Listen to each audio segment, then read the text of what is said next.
a brand new day, and we'll be making history. Are you with me? Won't you stay? We have come so far. This is who we are.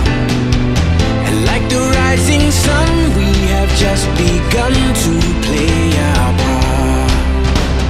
This is the time we form the chorus. Lift your voice for those before us. We can rely on one another. Feel the pride, let's show our colors. We are heroes and dreamers. We are restless believers.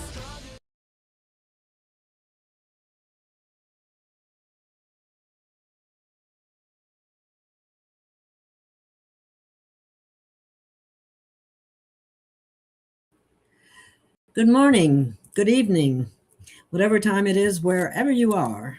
This is Gail of Gaia, also known as Sheree Talaya. And today we're going to have another session on the incarceration industrial complex. Today we're going to follow the money. The $182 billion incarceration economy. This episode connects the financial incentives behind incarceration to real-world policies affecting families across America. The prison system in the United States is often discussed as a justice system, but it is also an economic system. Today and tonight, we are examining the financial structure behind incarceration, who profits, how money flows through prisons, and why policies often seem to prioritize expansion over rehabilitation. Using publicly available research and reporting, we look at commissary pricing, communication fees, contracts, private vendors, and the broader economic incentives tied to incarceration. This is not about politics. This is about transparency. Most people think prison exists for one simple reason: to separate dangerous individuals from society. But in the United States, incarceration is not just a justice system. It is also an economic system, a network of agencies, contractors, vendors, and services that together form what researchers often call the incarceration economy.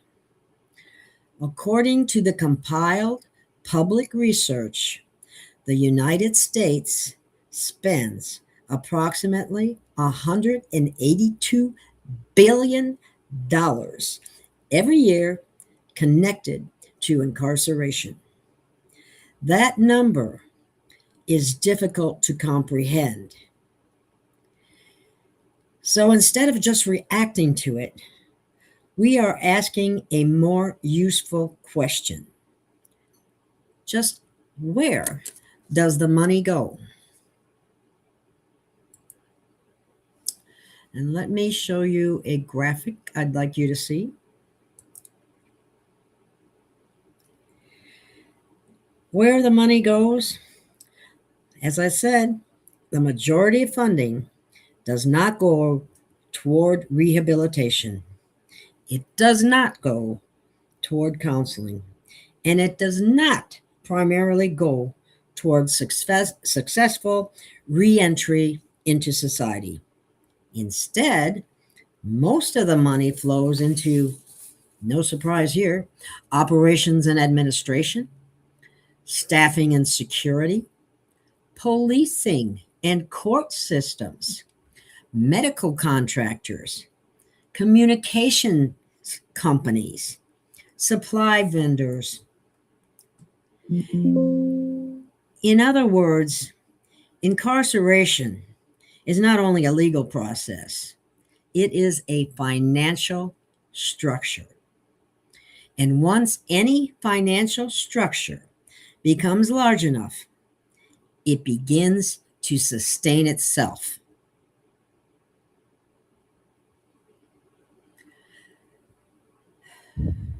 The secondary economy.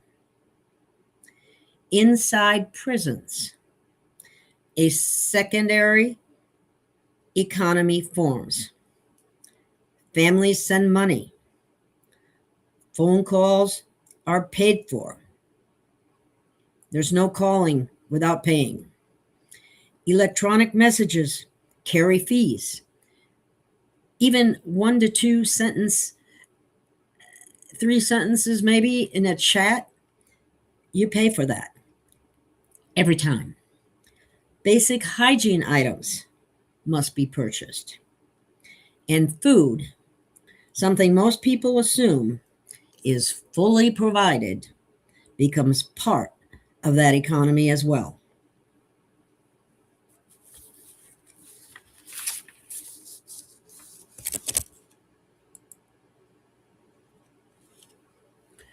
Welcome, everyone. Welcome, Jeremy, in the chat. Thank you for listening. We're moving on to another section called Nutrition and Commissary. One of the least discussed parts of incarceration spending is food. No surprise here to me as a nutritionist, because even in hospitals, food was a lower priority than everything else. That's just a side comment. Okay. In many facilities, in prisons, the daily food budget per person is extremely small, often only a few dollars a day. Yet those meals must sustain adult men of different sizes, different ages, different health conditions, and different activity levels. The result is predictable. Meals rely heavily on starches and fillers, with limited protein and very little fresh food. Starches and fillers, as a nutritionist, I can tell you, do not stay with you. Hunger pangs will come around. This is where the commissary becomes very important. When standard meals do not meet hunger or nutritional needs, inmates must purchase additional food. Ramen noodles, tuna packets, peanut butter, and other little items using their own money or money sent by family members. Commissary, therefore, stops being a convenience and becomes a supplement. When access to commissary is restricted or prices increase, and they have, I can tell you that, the effect is not the removal of a luxury.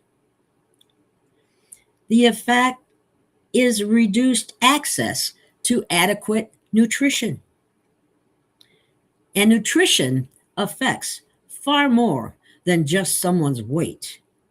It affects your immune system, your sleep, your mood stability, and impulse control.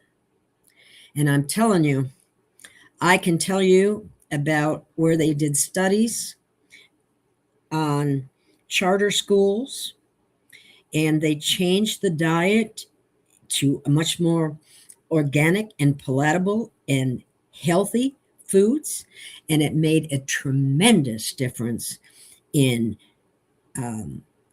the charter schools is where they send what they consider problem children, right? Well, the educational, they improved substantially. They didn't miss as much. They didn't fight as much. They were happier, healthier, and more into what they were there for in school. So that is really important. So if the system expects rehabilitation, behavior improvement, and mental stability, biological needs cannot be treated as an afterthought. This is not political, it is physiological.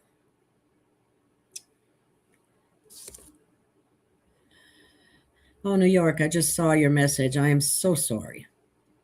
So sorry. It must be very rough. I can't imagine. Anyway, moving right along. Incentives. When a system becomes financially large enough, incentives naturally form. More people in the system means more services are required. More services required means more contracts. More contracts mean more money flowing. And when revenue becomes connected to population size, difficult questions arise. Are policies always for justice? Or sometimes for maintaining the system itself? This does not mean every incarcerated person is innocent. We are not going there. It means any system handling millions of human beings and billions of dollars deserves examination. And I have been asking DOJ to audit DOC. It hasn't happened. Gee, I wonder why. Okay. Why this transparency matters. A justice system must do more than punish wrongdoing. And let's remember, the punishment itself is taking away your freedom. Anything added to that is really not right. But these systems, this so-called justice system, it must maintain public trust. And what does trust depend on? Transparency.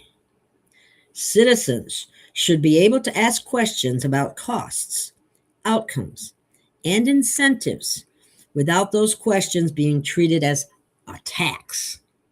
Because accountability strengthens institutions. It does not weaken them.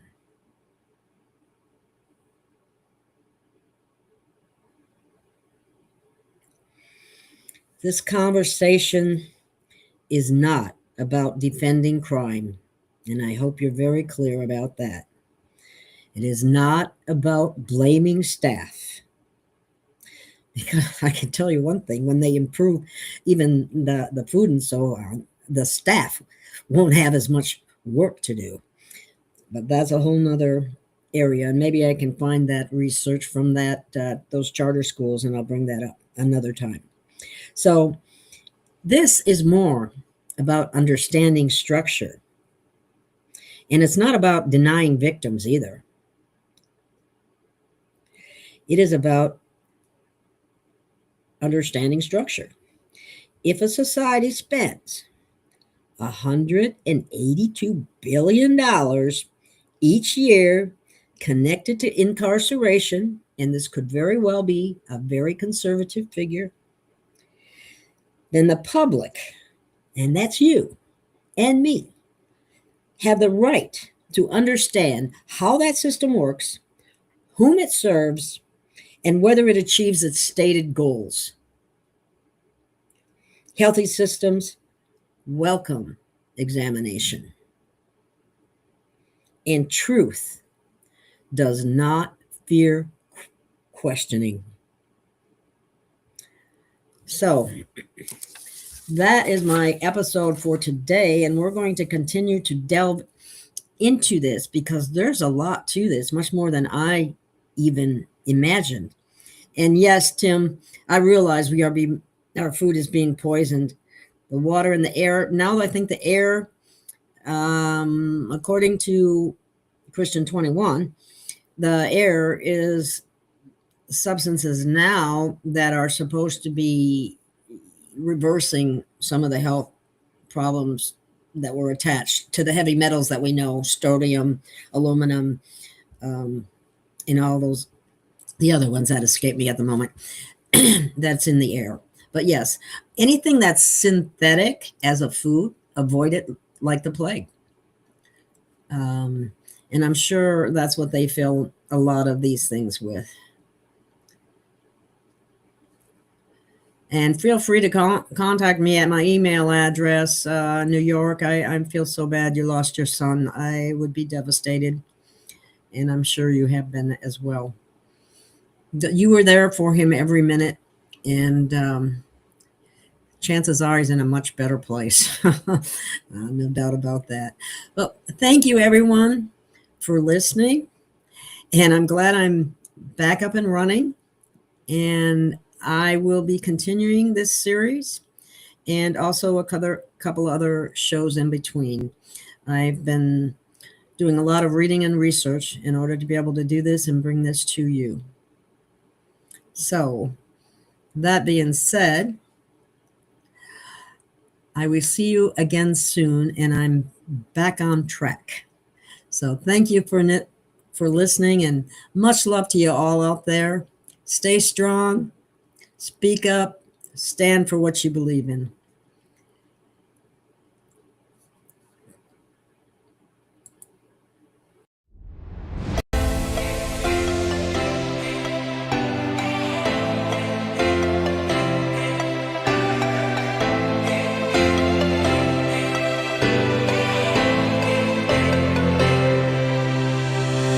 We have found our way. It's a brand new day, and we'll be making history. Are you with me? Won't you stay? We have come so far. This is who we are.